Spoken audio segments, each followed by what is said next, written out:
civilizaciones más impresionantes del mundo antiguo en el improbable entorno de una selva tropical. Resulta muy difícil comprender cómo levantaron esos colosales templos sin metal, sin ruedas y sin tracción animal.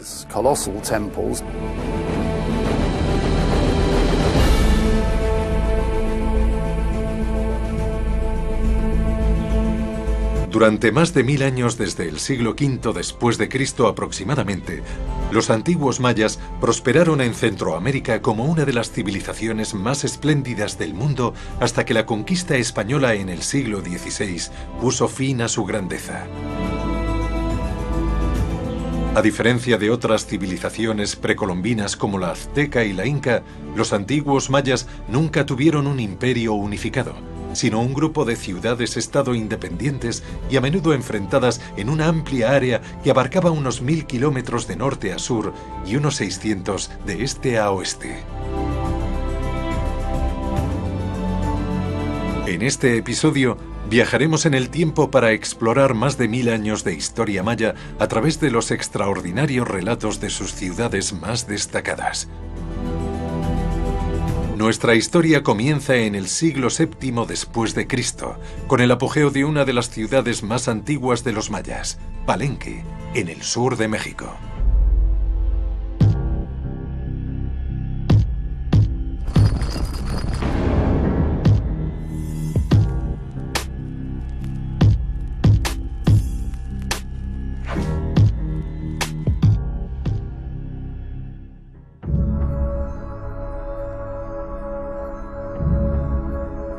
Palenque alcanzó su máximo esplendor durante el siglo VII después de Cristo, cuando casi todos los grandes edificios que conservamos fueron construidos.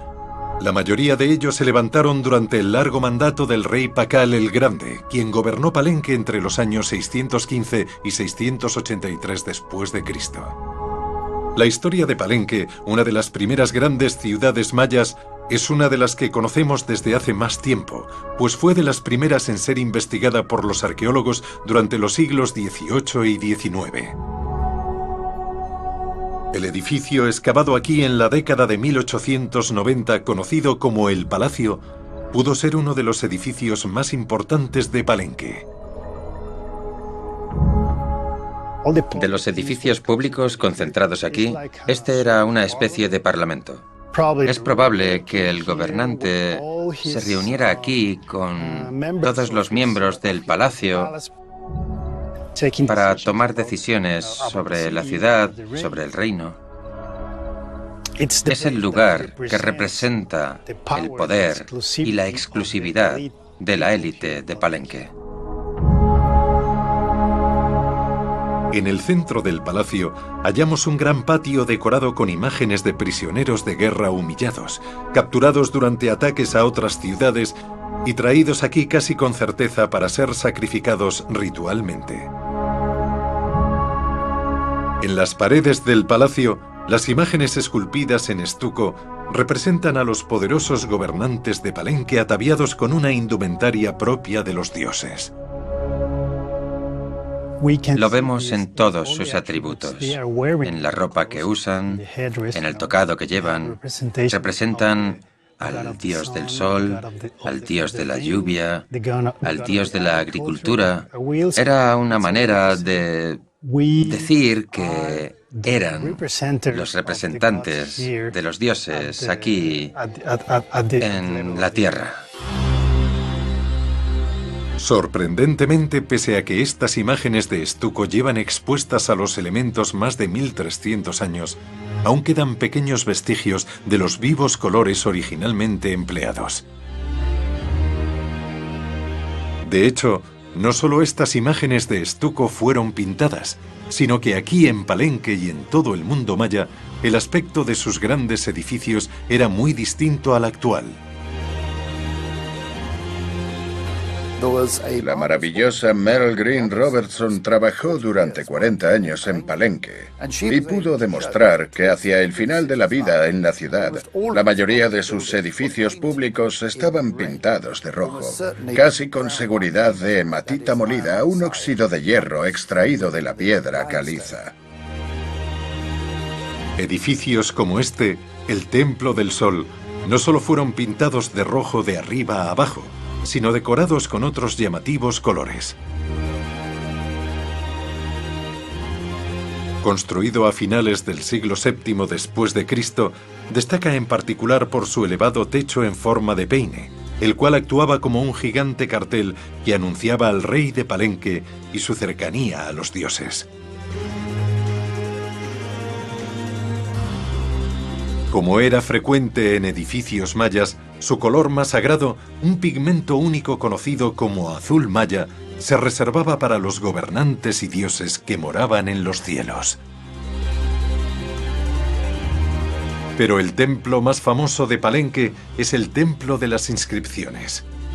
Construido durante el reinado de Pakal el Grande, fue comenzado en el año 675 después de Cristo, cuando el rey de 70 años ya era muy anciano para su tiempo.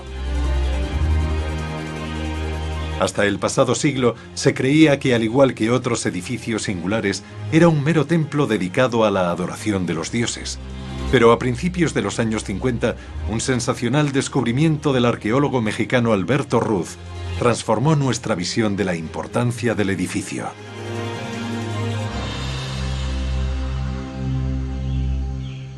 Alberto Ruz halló una escalera dentro del templo y logró descubrir la tumba de Pakal en 3 temporadas, desde 1948 hasta 1952.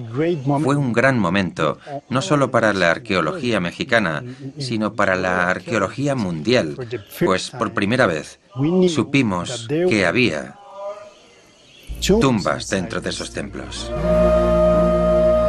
Para evitar que los ladrones accedieran fácilmente a la tumba del rey Pakal, oculta en el templo, los antiguos mayas habían llenado la escalera con 300 toneladas de escombros, motivo por el que los excavadores debieron dedicar hasta 3 años de duro trabajo para llegar a la tumba. Esta resultó ser la más rica y mejor conservada de las halladas en América. Bajo un enorme sarcófago tallado con esmero, yacía el cuerpo del rey Pakal, engalanado con joyas de incalculable valor, incluida una fabulosa máscara mortuoria de jade que cubría su rostro.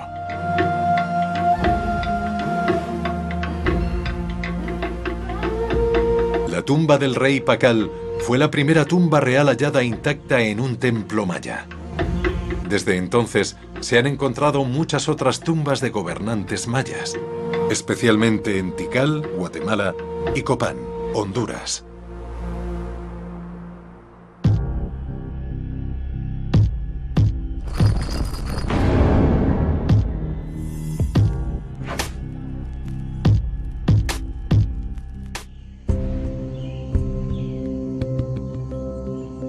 Ubicada en la actual Honduras, Copán era en la antigüedad una ciudad fronteriza de tamaño medio en la frontera sur de la región maya, rodeada de pueblos de distinta civilización. Con una población estimada de 20.000 habitantes, Copán alcanzó su máximo esplendor a principios del siglo VIII después de Cristo, durante el gobierno del rey conocido como Conejo XVIII.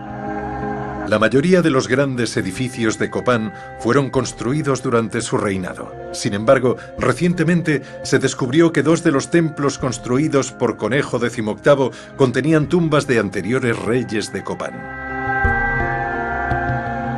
Este en particular contiene la tumba del primer rey de Copán, conocido como Jacques Cuc-Mo, quien fundó la ciudad en el siglo V después de Cristo. Fue importante porque en Copán, jeroglíficos de 4 siglos más tarde hablaban de este rey como su fundador y muchos arqueólogos habían dicho, no, se trata de algo imaginario. Habría sido un líder del montón si es que hubiera llegado a existir. Y lo que descubrimos con la tumba de Jacques Cuc-Mo es que realmente existió. Sus fechas, su nombre, su carrera, todo había perdurado durante 4 siglos. Y por tanto supimos que los textos de los mayas eran verídicos. También se encontró la tumba del 12º rey de Copán enterrada bajo la escalinata jeroglífica, el monumento más famoso de Copán. Construida por Conejo XVIII sobre la tumba de su predecesor, contiene el texto jeroglífico maya más largo conocido, con hasta 2000 glifos recientemente descifrados. Esta es la pieza propagandística más grande en Copán y una de las mayores del mundo maya. Cuenta la historia de los reyes de Copán, desde su fundador, Jacques Cucmó, hasta su 15º rey, quien terminó la escalinata jeroglífica. Y el 12º rey de Copán está enterrado bajo ella. Probablemente dicho monarca no fuera aceptado por todos en Copán, pues es posible que no fuera un maya puro o que al menos no fuera considerado como tal. Por tanto, se trataba de una pieza propagandística con el fin de ubicar al 12º rey de Copán y a su sucesor dentro de la línea de legitimidad real. El 13º rey de Copán, al que llamamos Conejo XVIII, fue sin duda el más grande de todos, pero tuvo que lidiar con muchos problemas. Él fue quien comenzó con esa propaganda para decir, no os preocupéis, todo está bien. Durante los 40 años de reinado de Conejo XVIII, Copán prosperó como nunca antes.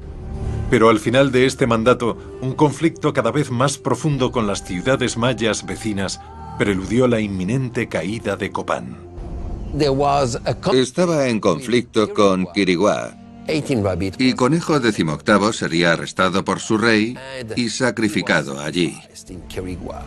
Su muerte en el año 738 marcaría el principio del fin de Copán.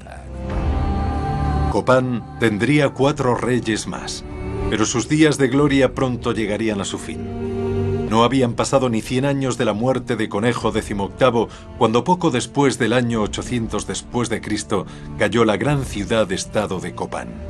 Nadie sabe con certeza la razón. Entre los posibles motivos se incluyen una guerra civil, la superpoblación, una sequía, la hambruna o una enfermedad. Pero en cualquier caso, la selva no tardaría en ocultar las ruinas de Copán, desaparecidas durante casi un milenio hasta su redescubrimiento. El colapso de la civilización maya clásica sigue siendo uno de los grandes misterios a debate. Hay tantas teorías como arqueólogos mayas. Cierto número de personas pudo haber permanecido allí décadas después de nuestro último registro de presencia real. Por lo que creo que, aunque su historia quedara interrumpida, los mayas siempre han perdurado. Y el motivo de por qué esta civilización se vio truncada o descabezada sigue siendo discutido. Pero no solo cayó Copán, sino que muchas otras grandes ciudades mayas se desmoronaron alrededor del siglo IX después de Cristo, justo después, curiosamente, de alcanzar su mayor poder y esplendor. Pero quizá la más magnífica de todas ellas fuera Tikal, en la actual Guatemala.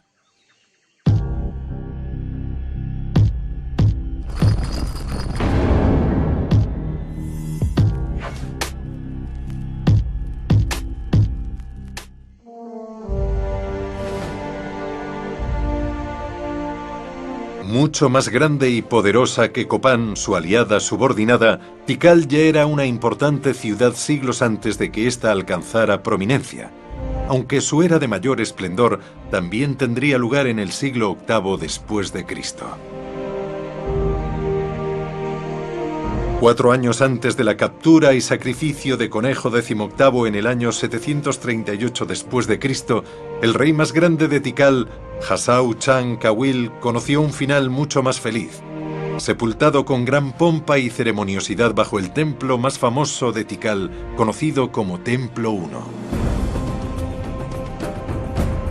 De hecho, primero construyeron la tumba y luego sobre ella un templo de casi 50 metros.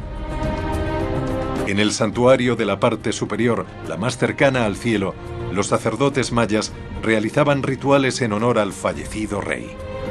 En total, el templo se eleva en 9 grandes escalones que simbolizan los 9 niveles del inframundo maya. Y bajo este se hallaba la espléndida tumba del rey, descubierta por los arqueólogos en 1962 a través de un túnel excavado al pie de la escalera principal. Además del Templo 1, hallamos otros 5 templos piramidales en Tikal, así como miles de edificios más pequeños. El magnífico Templo 2, por ejemplo, frente al Templo 1, cruzando la plaza principal de Tikal, fue erigido en honor a la esposa del rey Hasau Chan Kawil. Repartidos a lo largo de la extensa ciudad de Tikal, los espectaculares techos de sus muchos y grandiosos templos, de menos de un siglo de diferencia entre ellos, se elevan hoy majestuosos sobre la selva tropical.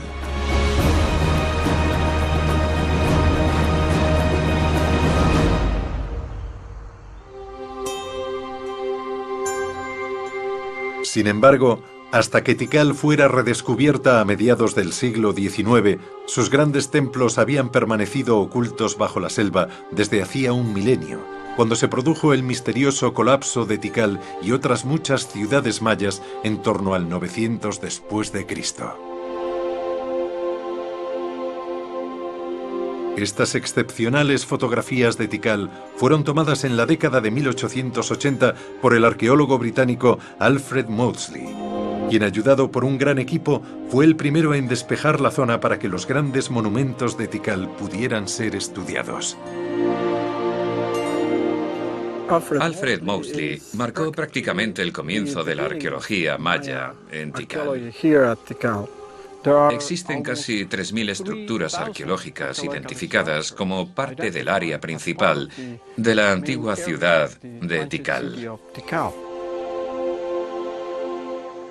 Sin duda, el de Guatemala es el sitio arqueológico más grande de todos, clave en la historia de la civilización maya. La cantidad de gente concentrada aquí en aquella época se estima en aproximadamente 70.000 personas, o quizá más. Había comerciantes, había guerreros, había campesinos y había distintos tipos de artesanos trabajando para la élite. Los mayas permanecieron aquí durante más de 1.200 años, lo cual es indicativo de cuánto prosperaron.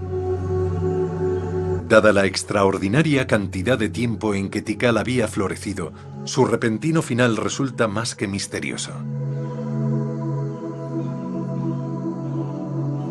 Escondido bajo la envolvente selva, el Templo 3, aún sin excavar en gran parte, fue el último edificio construido en Tikal en el año 810 después de Cristo. Con una altura de 55 metros, su magnífico techo en forma de peine proclamó una vez con orgullo la supremacía del gobernante que lo creó. Sin embargo, casi tan pronto se construyó el templo, el poder de la gran ciudad de Tikal comenzó a desmoronarse. Abandonada apenas unas décadas después, la ciudad desierta de Tikal comenzó a ser devorada por la selva. Ese abandono no se produjo solamente en Tikal, sino en muchas otras ciudades.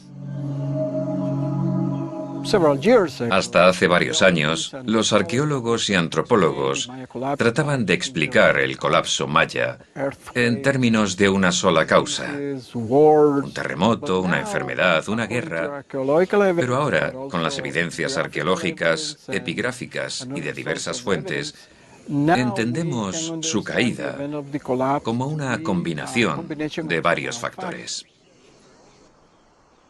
No obstante, se cree que la más importante de las causas del colapso maya fue la ambiental. Ahora podemos afirmar con certeza que había más mayas que nunca, viviendo en más ciudades que nunca, más comprimidos en el paisaje que nunca. Por ende, se ejerció un inmenso estrés sobre el entorno y el sistema económico. Mi sospecha es que hubo un punto de inflexión. Y bien pudo ser una serie de sequías a finales del siglo VIII y comienzos del siglo IX, lo cual hizo que algunas de estas ciudades dejaran de ser habitables para los niveles de densidad y complejidad que habían alcanzado. Una de las principales causas de esas sequías pudo ser la deforestación. Extensas áreas despejadas para cultivar alimentos para Tikal y otras grandes poblaciones, además de proveer leña y materiales de construcción. Al parecer, los mayas de las grandes ciudades de Tikal, Copán y Palenque pudieron haber sido víctimas de su propio éxito, y sus grandes ambiciones habrían dejado de ser sostenidas por su entorno. Curiosamente, el colapso maya del siglo IX después de Cristo solo afectó a las ciudades de las regiones mayas del sur y del centro. Las ciudades mayas del norte de Yucatán, en el actual México, lograron sobrevivir un poco más, como por ejemplo la hermosa ciudad de Uxmal.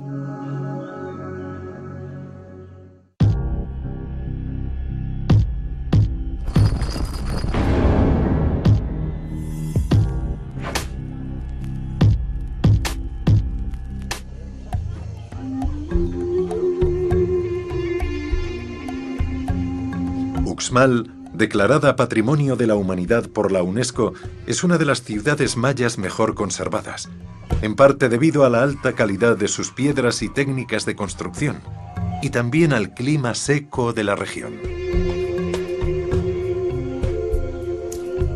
La ciudad dominaba la región durante su apogeo a finales del siglo IX y principios del X, con alrededor de 30.000 habitantes, y es famosa por los distintivos estilos arquitectónicos de sus magníficos templos y palacios.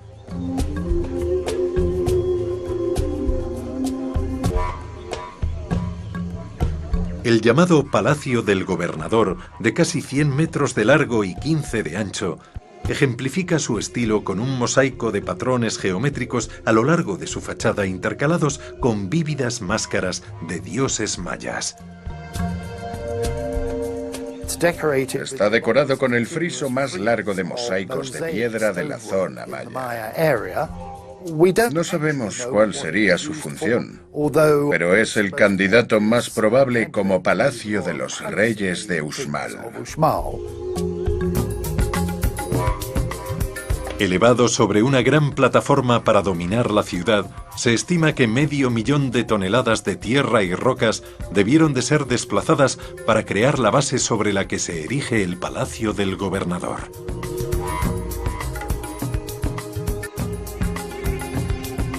Sin embargo, el más famoso de los edificios de Uxmal es el Templo del Adivino. Con más de 30 metros de altura y una forma inusualmente ovalada, cuenta con un legendario significado incluso para los mayas de hoy en día, como explica el director de Uxmal.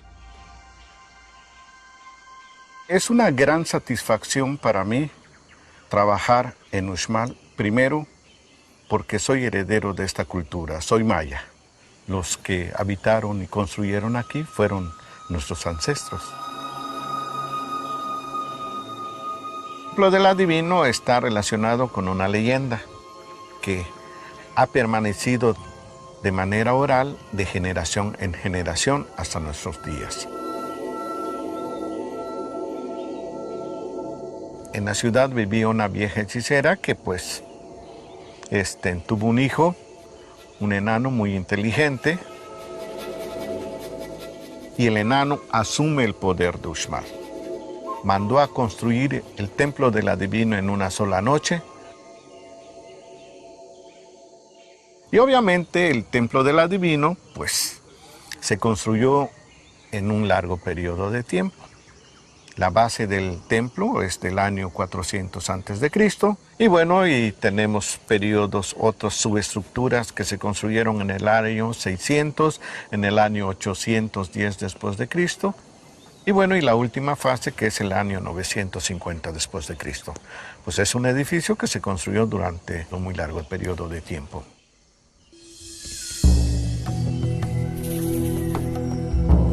A lo largo de los 4 siglos en que la ciudad floreció, un dios era venerado sobre todos los demás en Uxmal. Chak, el dios de la lluvia. Su imagen se repite en todos los grandes edificios de Uxmal, incluido el Templo del Adivino. El mascarón de Chak es una cara con sus cejas, con un tocado, con los ojos muy bien marcados, la nariz, la boca y las orejeras. Las orejeras y los aretes que cuelgan en los laterales del mascarón. Los mayas de Uxmal veneraban al dios de la lluvia, porque de él dependían la vida de los gobernantes y del pueblo. Uxmal dependía por completo de las lluvias, pues no había ríos, lagos o pozos de agua permanentes cerca de la ciudad. No obstante, para desgracia de los habitantes de Uxmal, su adoración al dios de la lluvia Chak no bastó para mantener el flujo de lluvias.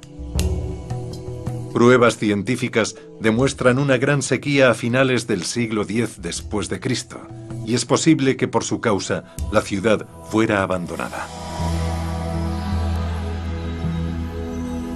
A pesar del colapso de las grandes ciudades mayas de Palenque, Copán, Tikal y Uxmal a finales del siglo X después de Cristo, aún estaban por llegar los mejores días de una magnífica ciudad maya, una de las más famosas y espectaculares de todas ellas, Chichén Itzá.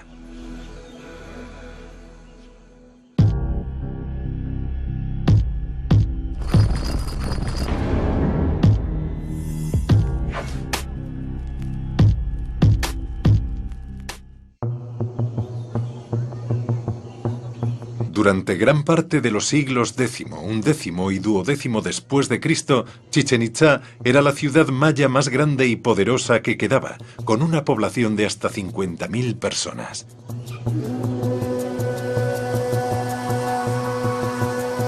Sus numerosos y espectaculares edificios ceremoniales se extienden a lo largo de más de 5 kilómetros cuadrados.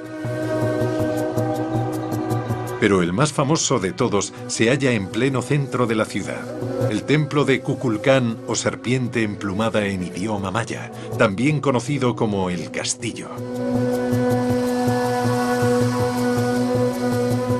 El castillo es uno de los monumentos más importantes del sitio porque representa el centro del universo para el mundo maya. Es el lugar donde confluyen las energías del inframundo y del mundo celeste en el plano de los hombres. Kukulcán es el dios más importante en la cosmovisión maya. Según los mitos, Kukulcán baja al inframundo y ahí le roba a las hormigas el maíz blanco y amarillo con el cual va a hacer una pasta y de la cual va a formar al ser humano. También en su viaje al inframundo trae los huesos de los antepasados, trae el tiempo y por ello el calendario. Entonces podríamos decir que el castillo es un monumento dedicado al tiempo, al cosmos. Al igual que casi todas las culturas antiguas, la maya dependía esencialmente de la agricultura para sostener su civilización, y en consecuencia era de vital importancia calcular con precisión las estaciones anuales.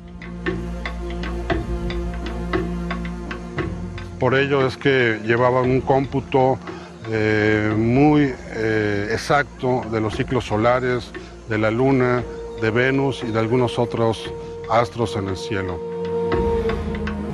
Elevado sobre 9 plataformas que representan los 9 niveles del inframundo maya, el templo en la cima del castillo era el lugar donde se hacían las observaciones del sol y otros cuerpos celestes. Simbólicamente, cada una de las 4 escaleras hasta el templo tiene 91 escalones. 91 multiplicado por 4 es 364. Y si sumamos ese último escalón o plataforma sobre el que se erige el templo, el resultado es 365, el número de días del año solar. En el caso del castillo, sus orientaciones astronómicas permiten registrar equinoccios y solsticios. Sin embargo, para tener una mayor precisión construyeron el famoso observatorio o caracol, en el cual se registran de una manera más precisa los pasos equinocciales y solsticiales. Levantado sobre una elevada plataforma, se estima que su observatorio circular, el Caracol, data del año 900 después de Cristo. Según las observaciones astronómicas realizadas en el Caracol, los sacerdotes y gobernantes de Chichén Itzá podrían haber fijado las fechas de la siembra y cosecha de cultivos, y también las de importantes ceremonias anuales. Las observaciones pudieron realizarse a través de una serie de ventanas alineadas con significativos eventos astronómicos. Esta se alineó con la puesta de la luna en el equinoccio de primavera. Y cuando llegaba el solsticio de verano, se podía ver la puesta de sol a la derecha de esta ventana. En cambio, si el sol se ponía a su lado izquierdo, eso indicaba la vuelta del equinoccio de primavera u otoño.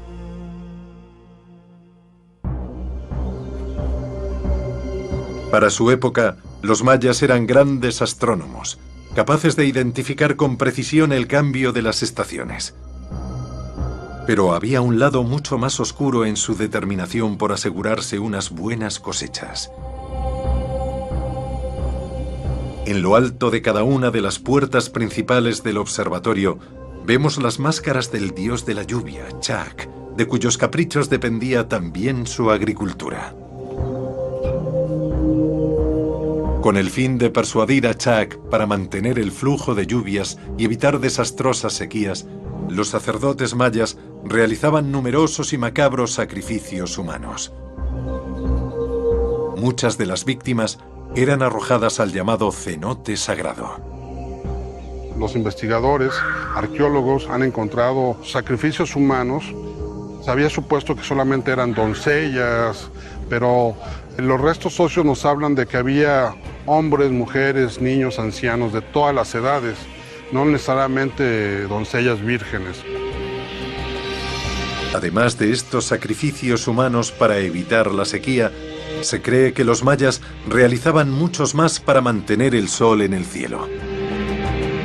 Uno de sus grandes temores era que el sol no volviera a salir por haber sido atrapado en el inframundo. Para evitarlo, dicen que practicaban el juego de pelota, considerado más bien un ritual sagrado y practicado en los campos de juego que encontramos en casi todas las ciudades mayas, como este de Uxmal y este en Copán. Estos campos eran diseñados de múltiples formas y tamaños, pero el gran juego de pelota de Chichén Itzá es sin duda el mayor de todos. Las reglas del juego son inciertas, pero todo apunta a que dos equipos jugaban con una gran pelota de goma alineados en las mitades de la cancha que separaban los anillos del centro, simbolizando el centro del universo.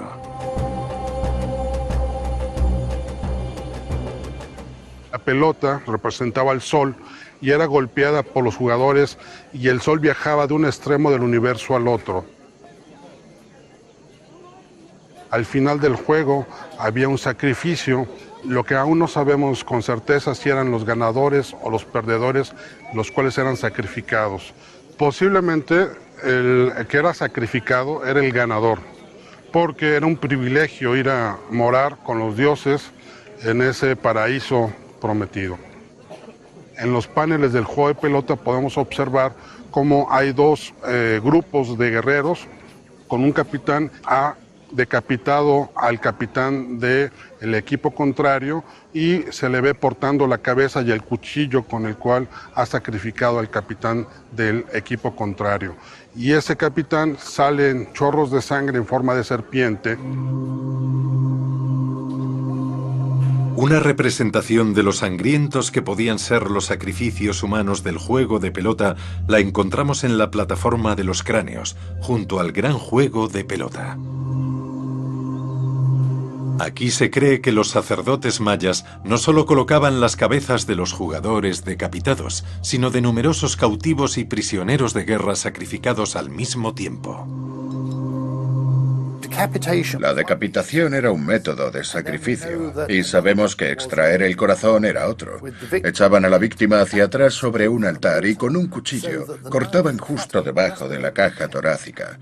El sacerdote podía entonces alcanzar la cavidad torácica y usar un cuchillo afilado para cortar los vasos sanguíneos y extraer el corazón. La extirpación del corazón y de la cabeza era una forma de comunicarse con los dioses ofrendándoles sangre. Aparentemente satisfechos por la ofrenda de sangre de las víctimas sacrificadas, los dioses mayas mantenían el sol en el cielo, brillando sobre el poderío de Chichén Itzá. Chichén Itzá conservó su fuerza durante un par de siglos aproximadamente, pero a principios del siglo XIII había entrado en declive y pronto sería abandonada al igual que las antiguas Palenque, Copán, Tikal y Uxmal. Los gloriosos días de los antiguos mayas habían llegado a su fin 300 años antes de que la conquista española sellara el destino de las escasas ciudades mayas restantes. Una de las pocas que aún prosperaban cuando los conquistadores españoles llegaron a principios del siglo XVI era Tulum, en la costa caribeña de la península de Yucatán.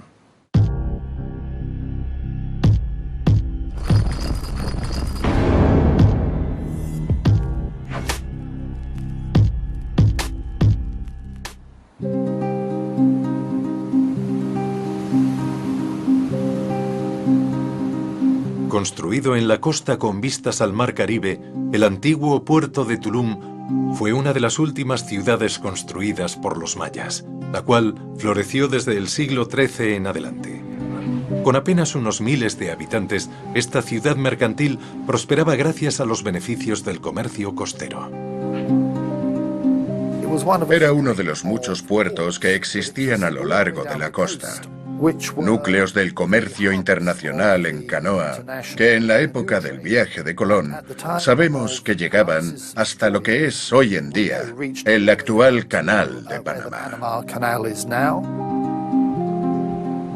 Era un comercio muy intenso. Oro, algodón, conchas, obsidiana, turquesa, piedras verdes, cerámica. Desde esta costa salía todo tipo de mercancía y utilizaban canoas hechas a partir de una sola pieza de un árbol. Los españoles que llegaron en el siglo XVI apuntaron que en estas canoas se embarcaban al menos 35 personas. Nos rodea el segundo arrecife de coral más grande del mundo, el arrecife mesoamericano, el cual es bastante irregular. Algunos arqueólogos creen que el castillo de Tulum funcionó también como faro porque tiene dos aberturas y si encendían una hoguera dentro, los marineros podrían ver esos dos puntitos rojos desde el mar, alinear sus canoas para sortear el arrecife y llegar a salvo a la ciudad. Pero el gran arrecife de coral pudo haber ayudado a proteger la ciudad inicialmente ante la llegada de los españoles en el siglo XVI. El conquistador Juan de Grijalva, uno de los primeros en descubrir México, navegó con una flota de 4 barcos a lo largo de la costa en 1518. Pero a pesar de ver Tulum, continuó navegando. Probablemente consideró demasiado arriesgado atracar allí al ver las olas romper sobre ese irregular arrecife de coral. Navegaron por estas costas, pasaron con su barco y vieron esta bulliciosa ciudad. La descubrieron como blanca y muy activa y la compararon con Sevilla, con la Sevilla de esa época. Aunque Tulum escapó en un principio de los conquistadores españoles, no lo haría por mucho tiempo. En apenas décadas, la ciudad quedaría abandonada y no por un ataque español, sino como resultado probablemente de las enfermedades que habían portado del Viejo Mundo, como la viruela, la fiebre tifoidea y el sarampión. Los mayas no resistían de manera natural a estas enfermedades y en algunas zonas hasta el 90% de su población falleció. Los mayas que no habían sucumbido a las enfermedades podían ser fácilmente sometidos por las armas. Y a mediados del siglo XVI, los españoles ya estaban al borde de conquistar casi toda la región maya, desde Yucatán en el norte hasta las tierras altas de Guatemala hacia el sur. Hoy, la mejor conservada de estas antiguas ciudades mayas que se interpusieron a la embestida española es Mixco Viejo.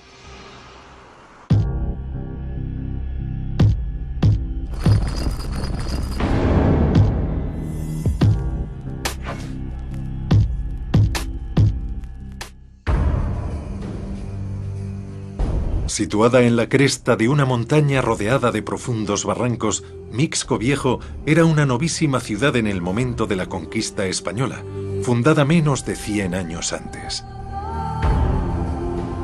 Al igual que otras ciudades mayas de la región, se construyó en una ubicación muy fácil de defender, pues antes de la conquista española ya existían conflictos entre distintos reinos mayas. Por supuesto, estas ciudades fueron construidas para defenderse de otros mayas, no para defenderse de caballos, armas de fuego o perros de guerra. Por tanto, cuando se atacaba o sitiaba uno de estos lugares, no tardaban en sucumbir. Los españoles, militarmente superiores, aceleraron la conquista de las tierras altas de Guatemala recurriendo a la vieja táctica del divide y vencerás, aliándose con otros reinos mayas para volverse después contra estos también. En México habían hecho eso y les había funcionado, así que cuando llegaron a Guatemala emplearon la misma táctica. Decidían qué grupo les sería útil y le ofrecían una recompensa. En el caso de Guatemala, los quiché eran los más poderosos de la época, por lo que se aliaron con el siguiente grupo y los derrotaron. Pero entonces los españoles no cumplieron con lo prometido a sus aliados y comenzó la rebelión. Los gobernantes de Mixco Viejo en particular unieron fuerzas con los españoles en 1524 para vencer a sus enemigos, los quiché. Pero fueron tan maltratados por los españoles que se sublevaron en tan solo 6 meses. Sin embargo, su rebelión no tardaría en ser aplastada, y en la década de 1550 casi todos los antiguos reinos mayas en Guatemala y México habían sido conquistados. Pero sorprendentemente, una última fortaleza de los antiguos mayas, protegida por cientos de kilómetros de selva circundante, permanecería fuera del alcance de los españoles durante otros 150 años. La isla de Nojpetén, en el lago Petén Itzá, hoy conocida como Flores.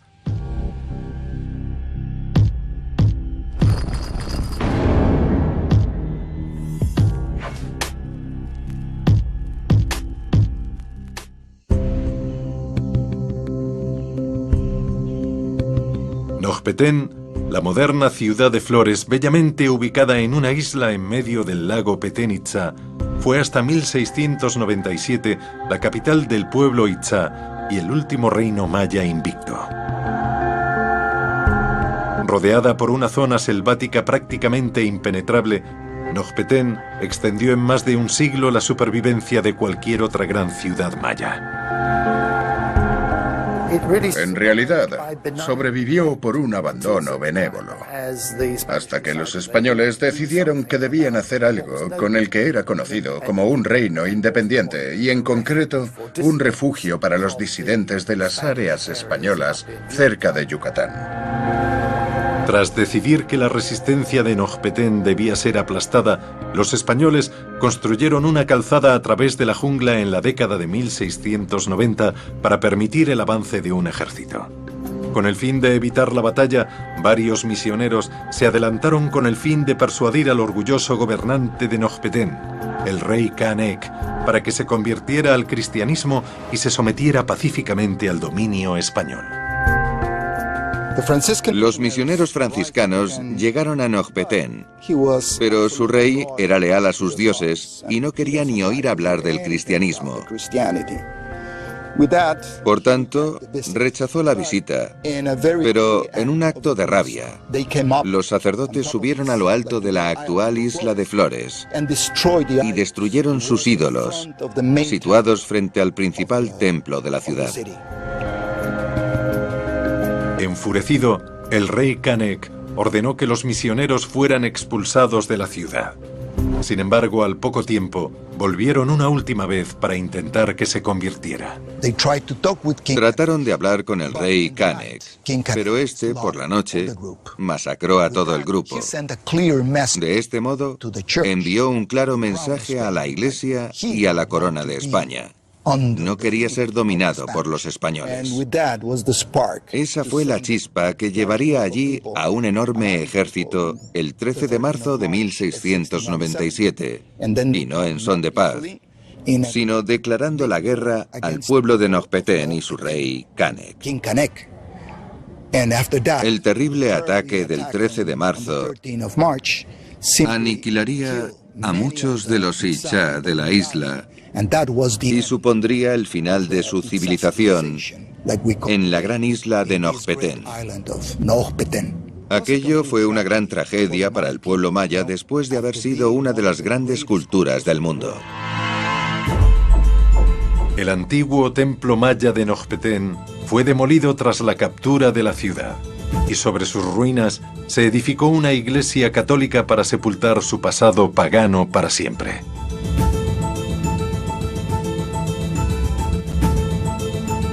A pesar de la aplastante victoria de los conquistadores españoles y su religión cristiana, siglos después, las creencias religiosas mayas perduran hoy en día entre los descendientes actuales de los antiguos mayas.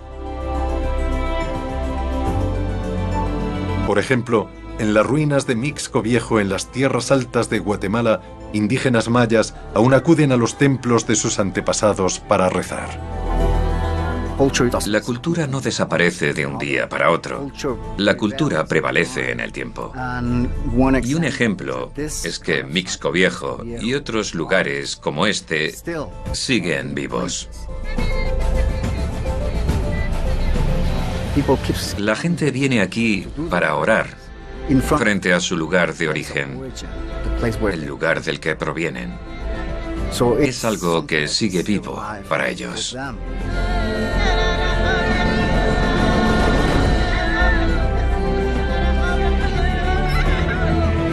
Para los arqueólogos e historiadores de los antiguos mayas, la cultura viva de los mayas actuales es de gran ayuda para interpretar lo que de otro modo sería un mundo totalmente desaparecido.